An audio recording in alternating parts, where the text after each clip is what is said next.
ഇവിടെ നിന്ന് വീഡിയോ എടുക്കുമ്പോൾ ഒരു ചെറിയ പേടിയൊക്കെ ഉണ്ട് കേട്ടോ. ഇതൊരു മുതുമുത്തച്ഛൻ മരമാണെന്ന് തോന്നുന്നു. മരുതാണോ എന്നൊരു സംശയമുണ്ട്.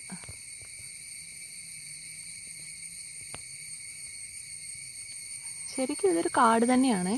ഇതിൻ്റെ നടുക്കൂടെ ഉള്ളൊരു റോഡാണിത്. ആനയൊക്കെ ഇറങ്ങുന്ന കാട് തന്നെയാണ്. നമുക്ക് പേടിയൊക്കെ വരും സൗണ്ടൊക്കെ കേൾക്കുമ്പോൾ. ഇതൊരു ഷോർട്ട് കട്ടാണ്. അതായത് മണിയാറ്